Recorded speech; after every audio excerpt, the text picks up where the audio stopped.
Alright guys, this is the bandsaw. Make sure that you're paying attention.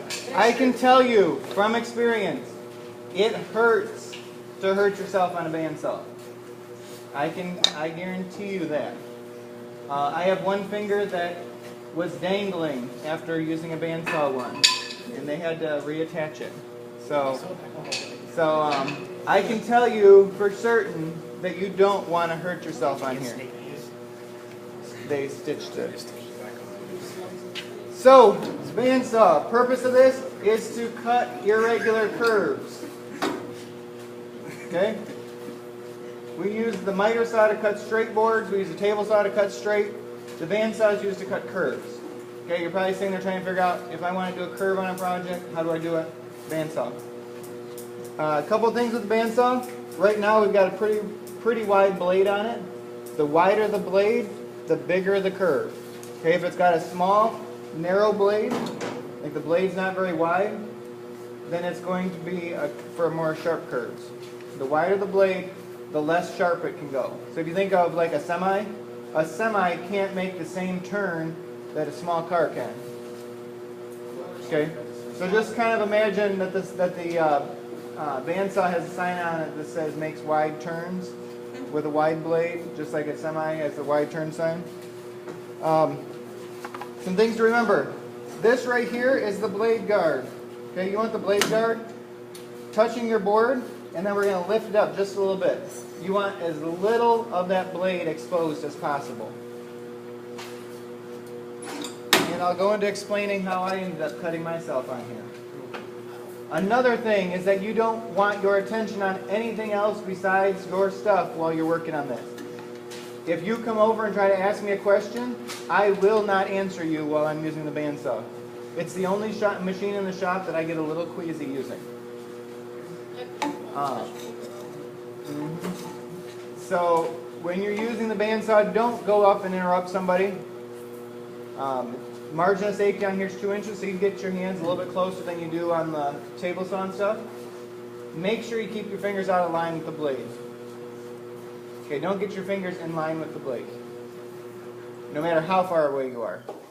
What I was doing, I was standing on that side, I'm on this side to demonstrate for you guys so you can see. I was taking something like this. Okay, it wasn't a piece of plastic, it was a piece of wood.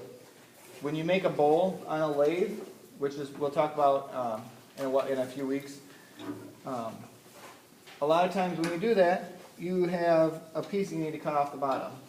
So you have your board, your blade set up, and you're taking it through, so you got a lot of the blade sticking out. And it was actually even bigger than that, we had more of the blade.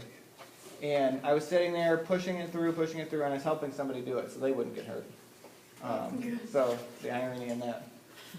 Was taking the board through, hit a hard spot, so it wasn't moving at all. And then he asked me a question, and I turned to answer his question. And as I turned to answer the question, it hit a soft spot and just rolled right on through, as did my finger. And so, no, I was more in shock. I didn't even realize what happened. The kid actually realized what happened, shut the saw off, ran, got paper towels, and covered my hand up, and it hurt. I drove myself from Hartford to Kalamazoo, and I don't remember any of the drive. I just remember being in the emergency room.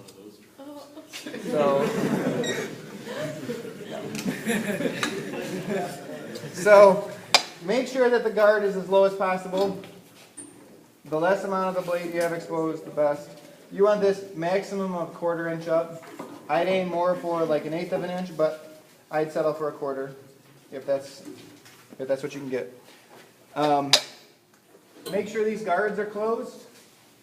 Okay, if those guards are closed, exposes the blade. You don't want the blade exposed, so make sure it's closed. The table on this thing tilts. Down here, there is a gauge that tells us what it's at. It's at 0. I don't think I've ever adjusted a table on a bandsaw. I don't have any reason to. But it does adjust. Have a plan.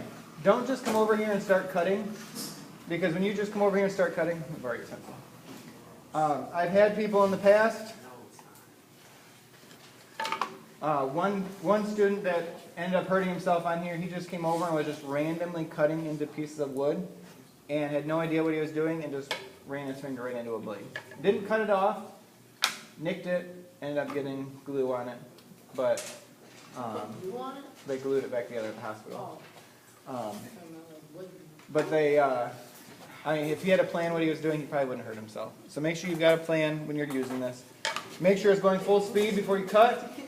This bandsaw would probably be okay if you touched it before it started, but I can guarantee you that our other bandsaw probably won't even turn on if the board is touching it. Okay, this one's got a bit of power. That one does not. Last year, did anybody see the toy cars that we made, that we took to the hospital?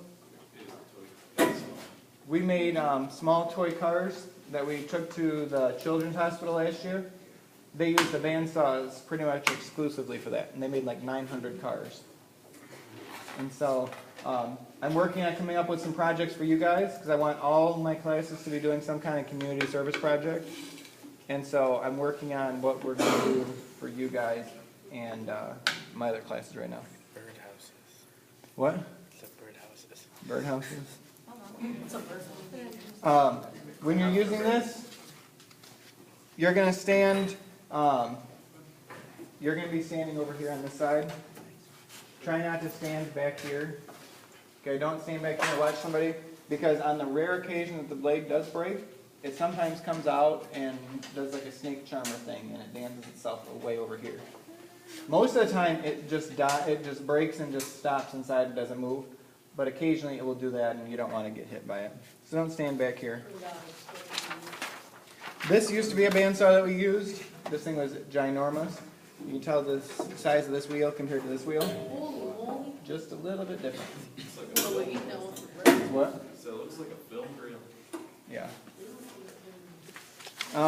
So when you're using this, do what feels natural on the saw, but what most people end up doing is they'll be feeding it with their right hand and guiding it with their left. Okay, just make sure that your fingers don't come in line with the blade. 2-inch margin of safety. If you cut too fast, you end up bending, you have a chance of bending the blade, especially on thicker material. If you go too slow, it's going to burn the crap out of stuff. So don't go super slow, don't go super fast. Avoid backing out of cuts. If you have to back out of a cut, shut it off and then pull it out. Otherwise, if you try to pull it out while the blade is still going, you might end up pulling the blade off, which isn't good either. If there's any problems, shut it off and come see me. If it's making a funny noise, tell me.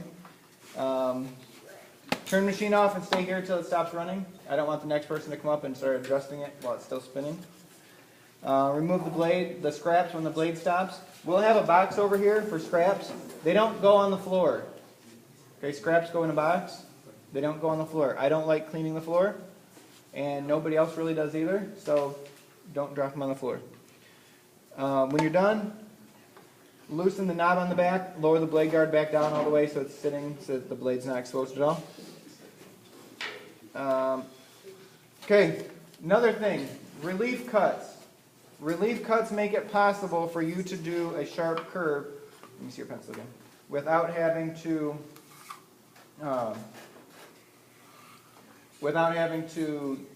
have a small blade on. A relief cut, like if I wanted to cut this curve right here, and I wanted to keep this part, I would make cuts in from this outside edge. And these are just straight cuts. I make those cuts just outside my line right here. And then when I go and cut this other shape, those little pieces pop off, and I'm able to twist the blade. And so I'll demonstrate that in a minute. And then when you're cutting, you want to stay outside the line. Okay, so if I want to keep this part over here, I'm going to cut outside the line over here. If I cut inside the line, I can't add material to it. Cutting outside the line, I can sand it and get rid of extra material if I don't need it. Okay? So I'm going to turn this around so that you guys can see it. We're going to start by doing a relief cut. Let's see. Somebody, who wants to be the volunteer to turn on the power? Okay, Tanner.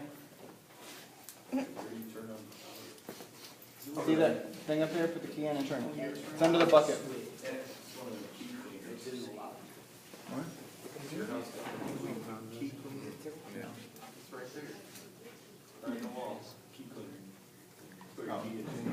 No, it's a key cleaner for people who need that. Is it on? Really good. Alright, so relief cut. I'll do that first. Remember I said I'm going to cut in on these lines, stop right outside the line that I made, and then I'm going to cut the curve out. So I'm going to do that real quick, and then I'll do the other cut.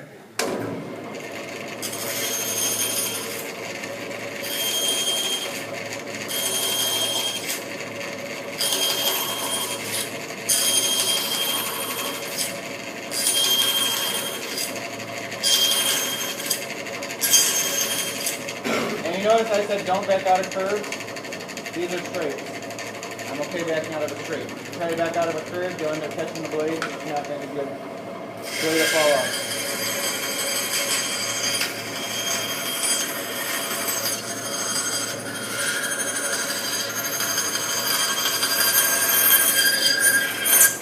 Did you hear how it kept having that funny noise? That's because it was hitting one of those relief spots. So I was able to cut close to the curve and chopped out those extra pieces. Now if I want to keep this side over here, I'm going to cut on this line that I've got drawn right here, I'm going to cut over here.